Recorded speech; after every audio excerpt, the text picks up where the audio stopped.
നമസ്കാരം. രാജീവാണ് അർത്ത് institute of മാനേജ്മെന്റിൽ നിന്ന്. ഇൻഫോസിസ് ബൈബാക്ക് ഓഫ് ഷെയർസ് ചെയ്യുന്നു. ഇന്ന് മാർക്കറ്റിൽ ട്രെൻഡിങ് ആയിട്ടുള്ള ഒരു ന്യൂസാണ്. കാരണം മാർക്കറ്റ് പ്രൈസിനെക്കാട്ടിലും 19% കൂടുതൽ ഈ ബൈബാക്ക് ഓഫർ ചെയ്യുന്ന സമയത്ത് 1512 രൂപയ്ക്ക് ട്രേഡ് ചെയ്തിരുന്ന ഈ സെക്യൂരിറ്റി 1800 രൂപയ്ക്കാണ് കമ്പനി തിരിച്ചു വാങ്ങുന്നത്, ബൈബാക്ക് ചെയ്യുന്നത്. അറൌണ്ട് 18,000 കോടി രൂപയാണ് ഇതിനു വേണ്ടി കമ്പനി ഇൻവെസ്റ്റ് ചെയ്യുന്നത്. 18,000 crores. അറൌണ്ട് 2.41% ഷെയർ ആണ് കമ്പനി ബൈബാക്ക് ചെയ്യുന്നത്. ഭയങ്കര എക്സൈറ്റിംഗ് ആണ് അല്ലേ? ഉറപ്പായും ഇൻഫോസിസ് എന്ന് പറയുന്ന കമ്പനിയെ കുറിച്ച് കേൾക്കുമ്പോൾ നമുക്ക് ഭയങ്കര എക്സൈറ്റിംഗ് ആണ്. വളരെ നമുക്ക് ഭയങ്കര സന്തോഷമുണ്ട് അങ്ങനെ കമ്പനി ചെയ്യുന്ന സമയത്ത്. കാരണം ബൈബാക്ക് സാധാരണ അപ്ലൈ ചെയ്യാം, കമ്പനിയുടെ കയ്യിൽ ധാരാളം പൈസയല്ല. ഇപ്പോൾ കമ്പനിക്ക് അത് വേറൊരു പർപ്പസിന് ഉപയോഗിക്കാൻ ഇപ്പം അത്യാവശ്യമില്ലാത്ത ഒരു സിറ്റുവേഷനിൽ ആ കമ്പനിയുടെ ഷെയർ ഹോൾഡേഴ്സിന് വരുമാനം കൂടുതൽ കൊടുക്കുന്നതിന് വേണ്ടിയിട്ടാണ് ബൈബാക്ക് ചെയ്യുന്നത്. സോ വളരെ നല്ല ഒരു കാര്യമാണ്. കാരണം ഒരു ബൈബാക്ക് ചെയ്യുന്ന കമ്പനിയുടെ സ്ട്രെങ്ത് എന്ന് പറഞ്ഞാൽ നല്ല ഒരു ഫിനാൻഷ്യൽ സ്ട്രക്ചറുള്ള നല്ല സ്ട്രോങ് ആയിട്ടുള്ള ബാക്ക് ബോൺ ഉള്ള കമ്പനി എന്ന് നമുക്ക് പറയാം. എന്നാൽ എല്ലാ കാര്യത്തിനും അതിൻ്റെതായിട്ടുള്ള പോസിറ്റീവ്സും നെഗറ്റീവ്സും ഇല്ലേ? ഉറപ്പായിട്ടും ഉണ്ട്. ബൈബാക്കിനെ ഒരു സാധാരണ ഒരു ഇൻവെസ്റ്ററുടെ ആംഗിളിൽ നിന്ന് ഇൻകം ടാക്സ് വ്യൂ പോയിന്റ് നിന്ന് നോക്കിയാൽ എങ്ങനെ ഇരിക്കുമെന്ന് നമുക്ക് നോക്കാം. ബൈബാക്ക് അടിപൊളിയാണ്, ഇൻഫോസിസ് സൂപ്പർ കമ്പനിയാണ്. ഞാൻ അതിനെക്കുറിച്ച് ഒന്നുമല്ല സംസാരിക്കുന്നത്. ഞാൻ സംസാരിക്കുന്നത് ബൈബാക്കിനെ ഒരു ഇൻവെസ്റ്റർ ആംഗിളിൽ നിന്ന് നോക്കാം. നമുക്ക് ഈ ബൈബാക്കിനെ ഒരു ഇൻവെസ്റ്റർ ആംഗിളിൽ നിന്ന് നോക്കാം. ഈ ഇൻവെസ്റ്റർ ആംഗിളിൽ നിന്ന് നോക്കുമ്പോൾ അയാൾക്ക് എന്താണ് ലഭിക്കുക, എന്താണ് ടാക്സേഷൻ, എന്ത് ടാക്സ് ആണ് ഇദ്ദേഹത്തിന് അടയ്ക്കേണ്ടി വരിക, ഇത് അറിയേണ്ടത് വളരെ ഇമ്പോർട്ടൻ്റ് ആണ്. കാരണം ഇൻഫോസിസിന്റെ ഷെയർ വാങ്ങിയ ആൾക്കാരൊക്കെ കുറെ കാലമായിട്ട് ഇൻഫോസിസിന്റെ ഷെയർ ഉള്ളവരാണ്. അപ്പൊ അവരുടെ കയ്യിൽ ധാരാളം ലാഭം അവർക്ക് ഉണ്ടായിട്ടുണ്ടാവും. ഉദാഹരണം 1980-കളിലോ 90-കളിലോ ഒക്കെ ഇൻഫോസിസിന്റെ ഷെയർ വാങ്ങിയ ആൾക്കാർ കോടീശ്വരന്മാരായിട്ടുണ്ടാവും അല്ലേ? തൗസൻഡ്സ് ഇൻവെസ്റ്റ് ചെയ്ത് കോടീശ്വരന്മാരായ ആൾക്കാരാണ്. അപ്പൊ അവർക്ക് ഈ ബൈബാക്കിൽ പങ്കെടുക്കുമ്പോൾ അവർക്ക് ടാക്സ് എങ്ങനെയാണ് കാൽക്കുലേറ്റ് ചെയ്യുക, എന്തെങ്കിലും ടാക്സിൽ മാറ്റം വന്നിട്ടുണ്ടോ എന്നതാണ് നമ്മൾ ഈ ഒരു വീഡിയോയിൽ നമ്മൾ സംസാരിക്കുന്നത്. ഇത് ഒരു റിയലി ഒരു ഇൻവെസ്റ്റർ ആംഗിളിൽ നിന്ന് മാത്രമുള്ള ഡിസ്കഷൻ ആണ്. ബൈബാക്ക് ശരിയാണോ അല്ലയോ എന്നതിനെ കുറിച്ചൊന്നും ഞാൻ ഡിസ്കസ് ചെയ്യുന്നില്ല. അതല്ല നമ്മുടെ സബ്ജക്റ്റ്. ബൈബാക്ക് ചെയ്യുമ്പോൾ എന്താ ബൈബാക്ക് എന്ന് പറഞ്ഞാൽ? എക്സിസ്റ്റിംഗ് ഷെയർ ഹോൾഡേഴ്സിന്റെ സെക്യൂരിറ്റികൾ കമ്പനി തിരിച്ചു വാങ്ങുന്നു. കമ്പനീസ് ആക്ട് 2013 സെക്ഷൻ 68, 69, 70 പ്രകാരം കമ്പനി തിരിച്ചു വാങ്ങുന്നു. ഇത് തിരിച്ചു വാങ്ങുന്ന സമയത്ത് എന്തിനാണ് ആ ഷെയർ ഹോൾഡേഴ്സിന് കമ്പനി എന്ത് ചെയ്യുന്നു? പണം കൊടുക്കുന്നു. ഈ പണം ഇൻകം ആയിട്ട് കണക്കാക്കുമോ? അങ്ങനെ ഇൻകം ആക്കി കണക്കാക്കുകയാണെങ്കിൽ അതിന് ടാക്സ് ഉണ്ടോ? ഇനി നമ്മൾ ഈ ഷെയർ വാങ്ങിയ വില നമുക്ക് ഇതിന്റെ ടാക്സ് കണക്കാക്കുന്ന സമയത്ത് അതിന്റെ ചെലവായി കണക്കാക്കാൻ പറ്റുമോ? ഇങ്ങനെയുള്ള ചോദ്യങ്ങളൊക്കെ സാധാരണ ഒരു ഇൻവെസ്റ്ററുടെ ഉണ്ടാവില്ലേ? നമുക്കൊന്ന് നോക്കാം. കാരണം ഇതൊരു ലേണിംഗ് കർവാണ്. നമുക്കൊരു നല്ല ഒരു സമയമാണ് ഇതിനെക്കുറിച്ച് മനസ്സിലാക്കാൻ. സിമ്പിൾ ആയിട്ടുള്ള ചില ടാക്സേഷൻ കാര്യങ്ങൾ നമുക്ക് മനസ്സിലാക്കാം.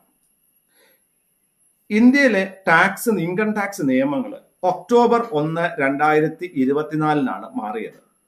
അതുവരെ ഒരു സിസ്റ്റവും അതിനുശേഷം വേറൊരു സിസ്റ്റവുമാണ്, രാത്രിയും പകലും പോലെ. ഒക്ടോബർ 1, 2024 വരെ section income tax act 1961 section 115 QA പ്രകാരം ബൈബാക്ക് ചെയ്യുന്ന കമ്പനികൾ ആ ബൈബാക്കിന്റെ എത്ര എമൗണ്ടിനാണോ ബൈബാക്ക് ചെയ്യുന്നത് അതിന്റെ 20% ഇൻകം ടാക്സ് അടയ്ക്കണമായിരുന്നു. പ്ലസ് അതിന്റെ സർചാർജും സെസ്സും ചേർത്ത്. അതായത് 20% ആയിരുന്നു ആരടക്കേണ്ടിയിരുന്നത്? കമ്പനി അടക്കേണ്ടിയിരുന്നത്. ഇൻവെസ്റ്റർക്ക് ഒരു ടാക്സും ഇല്ല. അതായത് ഞാൻ എൻ്റെ ഷെയർ ബൈബാക്ക് പ്രകാരം കമ്പനിക്ക് കൊടുത്തിരുന്നെങ്കിൽ അതിൽ കമ്പനി ആയിരുന്നു ടാക്സ് അടക്കേണ്ടത്. എനിക്ക് തരുന്ന എമൗണ്ടിന്റെ മുകളിൽ 20% പ്ലസ് എത്രയാണ്? Surcharge plus cess 23.296%. അപ്പൊ ഇൻവെസ്റ്റർക്ക് ആക്ച്വലി ബൈബാക്ക് നിന്ന് കിട്ടുന്ന പൈസ ടാക്സ് ഫ്രീ ആയിരുന്നു. എന്നാൽ ഒക്ടോബർ 1, 2024 അതിനുശേഷമോ ആണ് ബൈബാക്ക് ചെയ്യുന്നതെങ്കിൽ സിറ്റുവേഷൻ ഡിഫറെന്റ് ആണ്. Section 115 QA of income tax act applicable അല്ല. അതിനർത്ഥം നിങ്ങൾ ടാക്സ് കൊടുക്കാൻ ബാധ്യസ്ഥനാണ്. കമ്പനി ടാക്സ് ചെയ്യുന്ന രീതി മാറ്റിവെച്ചു. കമ്പനി ടാക്സ് ചെയ്യുന്ന ഒരു രീതിയില്ല. അതിന് പകരമായി പുതിയ പ്രൊവിഷൻ പ്രകാരം ഒരു കമ്പനി ബൈബാക്ക് ചെയ്യുമ്പോൾ എത്ര പണമാണോ ആ ബൈബാക്കിന് ആ ഷെയർ ഹോൾഡർക്ക് കൊടുക്കുന്നത് അതിനെ ആ വർഷത്തെ ഡിവിഡൻഡ് ആയിട്ട് കണക്കാക്കും. ഇൻകം ഫ്രം അതർ സോഴ്സിൽ ഡിവിഡൻഡ് ആയിട്ട് കണക്കാക്കും. അത് ഫുൾ എമൗണ്ടും ടാക്സ് ചെയ്യും. അപ്പൊ മാക്സിമം മാർജിനൽ റേറ്റിൽ ഒരു ഇൻഡിവിജ്വലിന്റെ ഏറ്റവും കൂടുതൽ ഇൻകം ടാക്സ് റേറ്റിലാണ് ചാർജ് ചെയ്യുന്നതെങ്കിൽ ഇൻഡിവിജ്വലിന് ഏറ്റവും കൂടുതൽ 30% പ്ലസ് അതിന്റെ സെസ്സൊക്കെ അടച്ച് സർചാർജൊക്കെ അടച്ച് ആ ഒരു പെർസെന്റേജിൽ ആ ഇൻഡിവിജ്വലിനെ അങ്ങ് ടാക്സ് ചെയ്യും.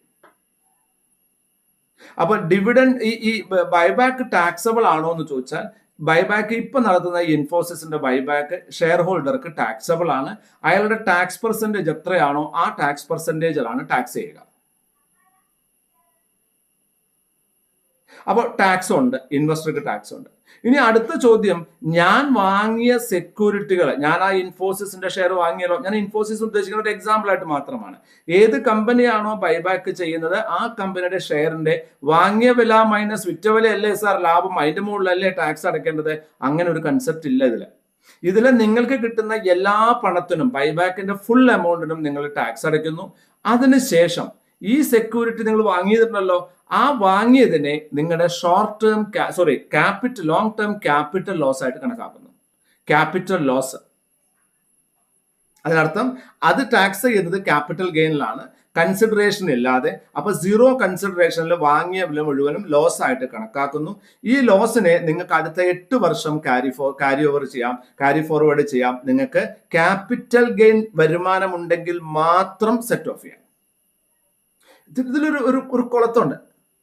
അതായത് ഒരു സാധാരണ ഇൻവെസ്റ്റർക്ക് ക്യാപിറ്റൽ ഗെയിൻ ഉണ്ടാകാനുള്ള സാധ്യത കമ്പാരിറ്റീവ്ലി കുറവാണ്. അതുകൊണ്ട് തന്നെ ഈ നമുക്ക് ബൈബാക്കിൽ കിട്ടുന്നത് മുഴുവനും ഇൻകം ഫ്രം അതർ സോഴ്സിൽ ഡിവിഡൻഡ് ആയിട്ട് ഫ്ലാറ്റ് ആയിട്ട് ടാക്സ് ചെയ്യുമ്പോൾ, നിങ്ങളുടെ ഇൻകം ടാക്സ് ബ്രാക്കറ്റ് വെച്ച് ടാക്സ് ചെയ്യുമ്പോൾ, നിങ്ങൾ ആ സെക്യൂരിറ്റി അക്വയർ ചെയ്യാൻ വേണ്ടി കൊടുത്ത പൈസ മുഴുവനുമായിട്ടും നിങ്ങളുടെ ക്യാപിറ്റൽ ലോസ് ആയിട്ട് കണക്കാക്കും. അത് 8 വർഷം ക്യാരി ഫോർവേഡ് ചെയ്യാം.